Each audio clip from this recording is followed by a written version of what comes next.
Utara nggak bisa dilepaskan dari alat transportasi yang terkenal, yang paling legend sejak zaman Belanda. Si bual-buali. Bual-buali.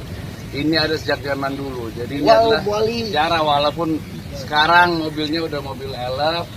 Bual-buali. Itu dia. Lagunya pasti kalian tahu. Nyanyi dong. Selamat masih neger-negeri. Ageni si bual-buali. Tu siantar tu si pirok padang panjang potong komplit. Selamat si neger-negeri.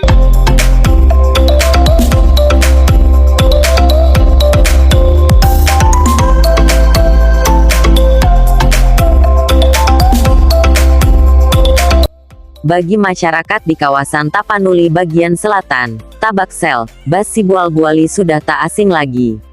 Bus ini sudah mengangkut jutaan penumpang dari Tapanuli bagian selatan menuju sejumlah kota di Sumatera Utara, Sumut hingga luar provinsi.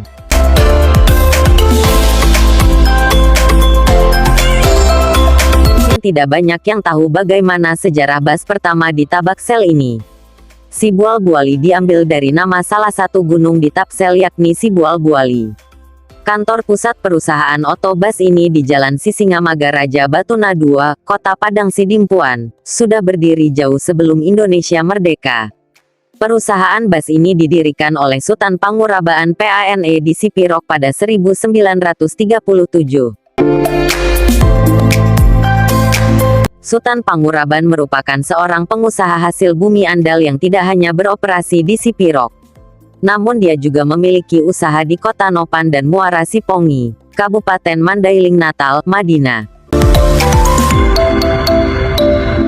Sejatinya, Sutan Pangurabaan Pein bukan seorang ahli transportasi. Dia berlatar belakang wartawan dan penulis di Tapsel yang kemudian lebih dikenal sebagai ayah dari tokoh-tokoh terkenal Sanusi Pein, Armijen Pein, dan Lafran Pein.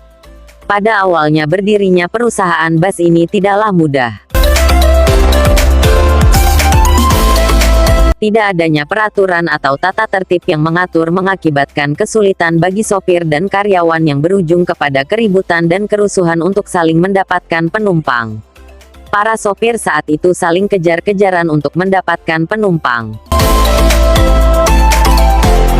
Kondisi tersebut kian hari semakin memburuk.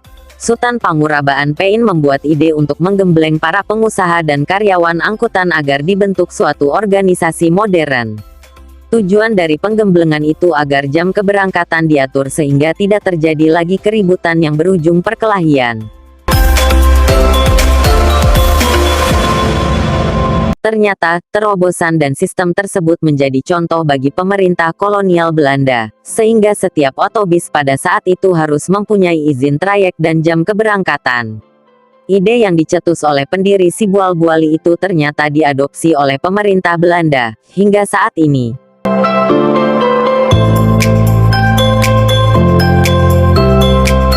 Pada awalnya, tidak mudah bagi Sutan Panguraban untuk mendirikan perusahaan tersebut. Bagaimana tidak, pemerintah kolonial Belanda tidak memberikan izin.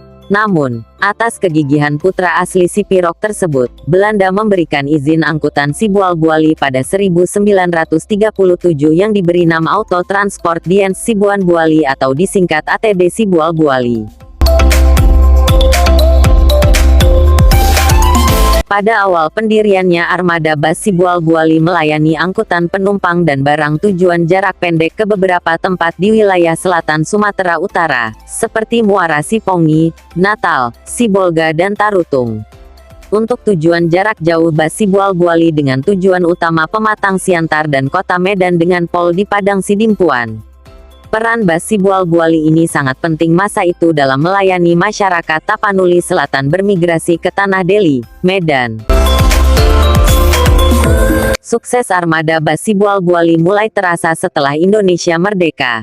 Di seputar Sumut, Si Bual-buali memperpanjang trayek menuju Air Bangis, Bukit Tinggi dan Padang. Kemudian disusul dengan trayek Muara Bungo, Sungai Penuh dan Jambi yang selanjutnya hingga ke Palembang. Inilah salah satu bentuk adventure bus Si Bual-buali di pedalaman Pulau Sumatera yang mampu menjajal jalan-jalan perintis yang sempit, berbatu, berlumpur. Sukses bus Sibual-Buali akhirnya sampai ke Tanjung Karang, Pelabuhan Panjang, Lampung, dan menobatkan diri sebagai pionir bus jarak jauh yang mampu mengarungi jalan-jalan di Sumatera dengan medan yang masih penuh hutan belantara. Pada tahun 1961 awal redupnya bus Sibual-Buali dikarenakan lahirnya kompetitor baru seperti P.O. Batang Paint, A.B.S., AEK Batang Sejati, Sampagul, A.L.S. Dikarenakan banyaknya persaingan membuat manajemen bus Sibual-Buali mulai lemah karena tidak adilnya pendapatan perusahaan dari hasil kerjasama PT Pos Indonesia dan rumah makan persinggahan bus Sibual-Buali. Pada akhir tahun 70-an terjadi revolusi armada lintas Sumatera. Pada tahun 1980 seluruh armada bus ALS dan Sipirok Nauli sudah beralih ke bus Mercedes-Benz sedangkan Sibual-Buali masih bertahan dengan armada lawasnya Chevrolet dan GMC-nya yang bermoncong itu dan membuat bus Sibual-Buali ditinggalkan para penumpang setianya dan beralih ke bus Mercedes-Benz.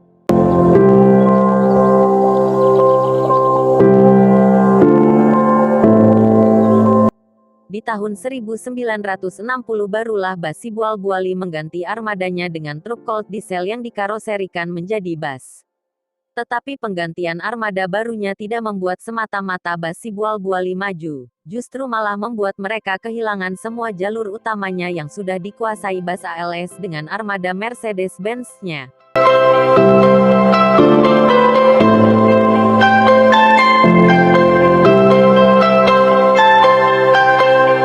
Dan di tahun 2017 resmi bus Sibual-Buali berhenti beroperasi.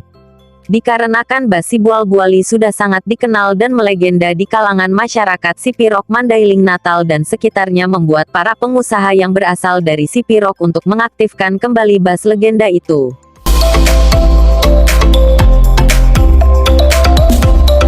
Pada tahun 2019 barulah mereka mulai mengaktifkan kembali bus Sibual-Buali dan kini armadanya diganti ke bus Mercedes-Benz bekas yang masih bagus dengan membuka trayek baru Jambi Padang Sidempuan PP.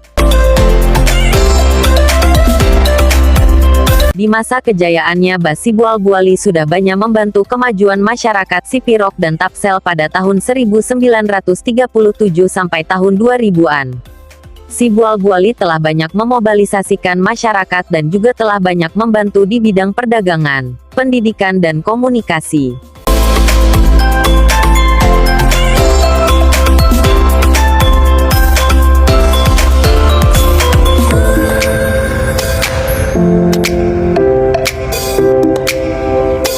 Di bidang perdagangan bus Sibual-Buali membantu mentransportasikan barang-barang dari satu kota ke kota lain terutama dari Sidempuan ke kota Sipirok begitu dengan sebaliknya.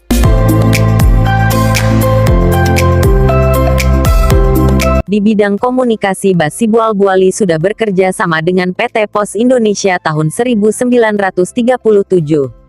Itulah kenapa di atas kepala bus Sibual-Buali ada kotak berukuran 0,5 x 1,5 x 0,5 meter yang menjadi tempat surat yang dibawa.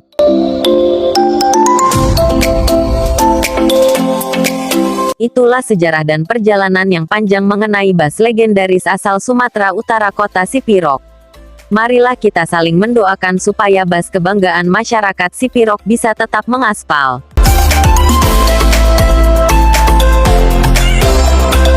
Oh iya guys, jangan lupa support channel ini dengan subscribe, like, dan bagikan ke teman-teman dan keluarga kalian semuanya.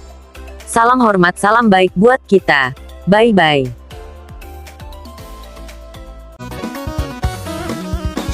Selamat masih neger-neger.